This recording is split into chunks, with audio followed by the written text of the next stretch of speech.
जय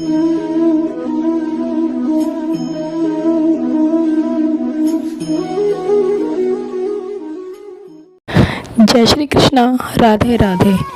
आप सबका स्वागत है आपके अपने YouTube चैनल सद्गुण सेवा भक्ति में। आइए भक्तों, जानते हैं वर्ष 2022 में जेठ मास कृष्ण पक्ष में अपरा एकादशी किस दिन मनाई जाएगी, उसका शुभ मुहूर्त और पूजा विधि क्या है, व्रत के नियम क्या है और क्या है व्रत का महत्व और इसकी कथा, व्रत पारण किस चीज़ से करें और कब करें, सभी इस वीडियो में मैं आपको बताऊंगी। वीडियो में अंत तक बने रहिएगा और एक बार वीडियो को स्किप ना कीजिएगा। जेठ माह के कृष्ण पक्ष में पड़ने वाली एकादशी को अपरा एकादशी या अचला एकादशी कहा जाता है।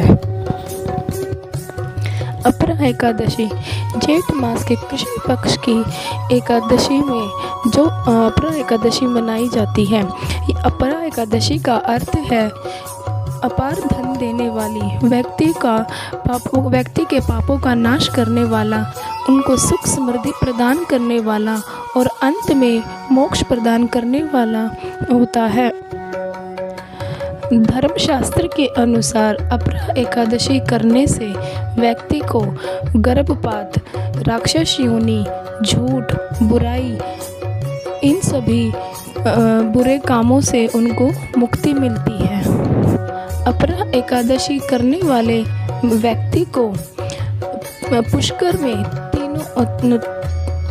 अपरा एकादशी करने वाले मनुष्य को तीनों पुष्करों में स्नान के समान, गंगा नदी के तट पर पिंडदान के समान और कार्तिक माह में स्नान के समान फल प्राप्त होता है। जो भी भक्त अपरा एकादशी करते हैं उन्हें सौभाग्य की प्राप्ति, उनके पापों से मुक्ति और अंत में श्री हरि विष्णु भगवान के धाम की प्राप्ति होती है। अपरा एकादशी के व्रत में भगवान श्री हरि विष्णु के त्रिविग्रह रूप और माता लक्ष्मी के विग्रह की पूजा की जाती है। अपरा एकादशी का व्रत मनुष्य के सभी पापों का नाश करने वाला होता है। जब मनुष्य के सभी प्रकार के पापों का नाश होता है तभी उनके पुण्य का उदय होता है। जब व्यक्ति के पुण्य का उदय होता है तभी उस व्यक्ति को सांसारिक सुखों की प्राप्ति होती है और जब सांसारिक सुखों की प्राप्ति होती है तभी उनका जीवन सुखमय होता है। आइए अब हम अपरा एकादशी महात्म्य कथा का श्रवण करते हैं। अपरा एकादशी महात्म्य। श्री युधिष्ठिर जी बोले, हे भगवान, ज्येष्ठ मास की कृष्ण पक्ष की एकादशी का क्या नाम है? मैं उसका महात्म्य आपके श्री मुख से सुनना चाहता हूँ या चाहती हूँ। श्री भगवान बोले, राजन, इस एकादशी का नाम अपरा है। यह पुण्य देने वाली है। जो मनुष्य इस एकादशी का व्रत करते हैं उनकी लोक में प्रसिद्धि होती है। अपरा एकादशी के व्रत के प्रभाव से ब्रह्म हत्या, भूत योनि, दूसरे की निंदा आदि सभी पाप नष्ट हो जाते हैं। इसके व्रत से पराई स्त्री के साथ भोग करने वाले की झूठी गवाही, असत्य भाषण, झूठा वेद पढ़ना, झूठा शास्त्र बनाना, झूठा ज्योतिषी, झूठा वैद आदि सबके पाप नष्ट हो जाते हैं। जो क्षत्रिय युद्ध क्षेत्र से भाग जाए और तो वह नरक को जाता है। जो शिष्य गुरु से विद्या ग्रहण करते हैं परंतु बाद में उसकी निंदा करते हैं तो वह अवश्य ही नरक को जाते हैं। वह भी अपरा का व्रत करने से स्वर्ग को चले जाते हैं। जो फल तीनों पुष्करों में स्नान करने से या कार्तिक माह में स्नान करने से अथवा गंगा जी के तट पर पितरों का पिंडदान करने से या सिंह राशि वालों को बृहस्पति के दिन गोमती में स्नान करने से, कुंभ में श्री केदारनाथ जी के दर्शन करने से तथा बद्रिकाश्रम में रहने से तथा सूर्य चंद्र ग्रहण में कुरुक्षेत्र में स्नान करने से मिलता है, वह फल अपरा एकादशी के व्रत के बराबर है। हाथी घोड़े के दान से तथा यज्ञ में स्वर्ण दान से जो फल मिलता है, हाल की ब्याही हुई गाय या स्वर्ण के दान का फल भी इसके फल के बराबर होता है। अपरा एकादशी के दिन भक्ति पूर्वक विष्णु भगवान का पूजन करना चाहिए, जिससे अंत में विष्णु पद की प्राप्ति होती है। हे राजन, मैंने यह अपरा एकादशी की कथा लोकहित के लिए कही है। उसके पढ़ने व सुनने से समस्त पाप नष्ट हो जाते हैं। देखिए भक्तों, अगर आप कोई भी व्रत करते हैं, एकादशी ही क्यों ना करते हों, चाहे इसके अलावा आप कोई भी व्रत करते हैं, सबसे पहले तो आपके मन में उस व्रत को करने के लिए श्रद्धा होनी चाहिए, विश्वास होना चाहिए और भगवान के प्रति आपका भरोसा होना चाहिए। अगर ये सब आपके मन में नहीं है तो उस व्रत को करने का कोई भी कारण नहीं बनता।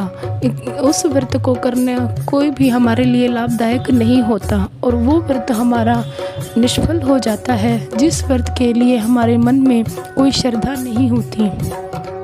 जब भी आप श्री हरि के चरणों में, प्रभु के चरणों में अपना अहंकार और अपना मोह त्याग कर सिर्फ और सिर्फ उनका ध्यान करते हैं, तो श्री हरि भगवान विष्णु अवश्य ही अपने भक्तों पर अपनी कृपा करते हैं।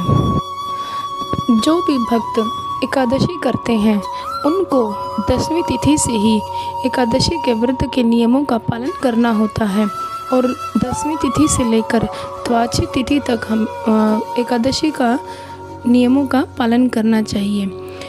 जो एकादशी करते हैं उनको 10वीं तिथि को ना तो अक्षत खाना चाहिए और ना ही किसी को भेंट करना चाहिए। 10वीं तिथि को हमें एक शाम के समय हल्का भोजन करना चाहिए और उस दिन लहसुन, प्याज, मांस, मदिरा इन सब का परहेज़ करना चाहिए और रात्रि के समय ब्रह्मचारण का पालन करना चाहिए।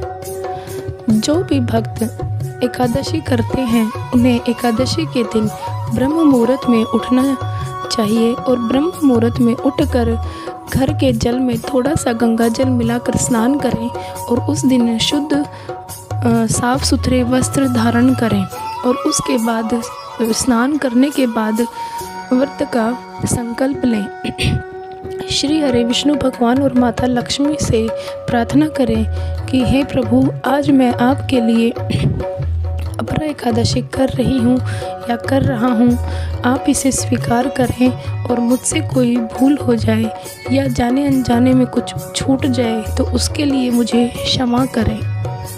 और जो भी आपके मन में कामना हो, जिसको सोचकर आप एकादशी कर रहे हैं, वो सब आप भगवान को बताएं और उनसे विनती करनी चाहिए कि यह व्रत मेरा सफलतापूर्वक पूर्ण हो। एकादशी करने वाले भक्त सारा दिन उपवास करें और जो भक्त सारा दिन उपवास ना कर सकें वो एक समय फलाहार करें और अपना पूरा समय श्री हरि भगवान विष्णु के मंत्रों का जाप करने में समय व्यतीत करें और जो भक्त समय निकाल सके वो श्रीमद् भागवत गीता का अध्ययन करें। और द्वादशी तिथि के दिन सुबह ब्रह्म मुहूर्त में उठकर अपने व्रत का पारण करें। आइए अब जानते हैं अपरा एकादशी के शुभ मुहूर्त के बारे में और पारण करने का शुभ मुहूर्त क्या है और इसके विशेष नियम क्या हैं। जेठ माह के कृष्ण पक्ष की अपरा एकादशी का व्रत 2022 में 26 मई दिन गुरुवार को किया जाएगा। एकादशी तिथि प्रारंभ होगी 25 मई दिन बुधवार सुबह 10:34 पर और जिसका समापन होगा 26 मई दिन गुरुवार सुबह 10:54 पर। तो भक्तों, जो हमें शुद्ध रूप से जो समय प्राप्त हो रहा है, द्वादशी युक्त जो समय हमें प्राप्त हो रहा है वो है 26 मई दिन गुरुवार। उसी दिन हमें एकादशी करनी है और जो भी वैष्णव हैं या गृहस्थ हैं, जो भी भक्त हैं, सबको एकादशी 26 मई को ही करनी है। एकादशी व्रत पारण का शुभ मुहूर्त रहेगा 27 मई दिन शुक्रवार सुबह 5:25 से लेकर 8:25 तक व्रत खोलने का शुभ मुहूर्त है। बताए गए समय के अनुसार ही सभी भक्त अपने व्रत को खोलें और प्रभु श्री हरि की कृपा प्राप्त करें। देखिए भक्तों, एकादशी में हमें कुछ खास बातों का विशेष ध्यान रखना होता है, जैसे कि एकादशी में हमें अक्षत का प्रयोग नहीं करना होता और ना ही हमें उस दिन तुलसी दल तोड़ना होता है। लेकिन एकादशी के दिन प्रभु श्री हरि के चरणों में, लड्डू गोपाल के चरणों में जो भी भक्त लड्डू गोपाल की सेवा करते हैं वो उनके विग्रह को पंचामृत से स्नान करवाएं, विष्णु भगवान के विग्रह को पंचामृत से स्नान करवाएं। अगर विष्णु भगवान का विग्रह नहीं है तो उनकी फोटो को, उनकी तस्वीर को आप गंगा जल का छींटा अवश्य दें और फिर उनके चरणों में तुलसी दल अवश्य चढ़ाएं, क्योंकि प्रभु श्री हरि को तुलसी दल अधिक प्रिय है। और उस दिन आप जब भी भोग लगाएं, किसी भी दिन आप अपने लड्डू गोपाल को भोग लगाएं, तुलसी दल अवश्य भोग में रखें, क्योंकि बगैर तुलसी दल के प्रभु श्री हरि या लड्डू गोपाल कृष्ण भगवान भोग स्वीकार नहीं करते। और भक्तों, उस दिन हमें ना ही अक्षत पूजा में प्रयोग करना हो, अक्षत का पूजा में प्रयोग करना होता है और ना ही स्वयं खाना होता है। भक्तों, आज की जानकारी आपको कैसी लगी प्लीज़ मुझे कमेंट सेक्शन में ज़रूर बताएं। वीडियो को लाइक करें, दोस्तों के साथ शेयर करें और सब्सक्राइब करना ना भूलें और बेल आइकन ज़रूर प्रेस करें ताकि मेरी आने वाली वीडियो का नोटिफिकेशन आप सभी को सबसे पहले मिल सके। जय श्री कृष्णा, राधे राधे।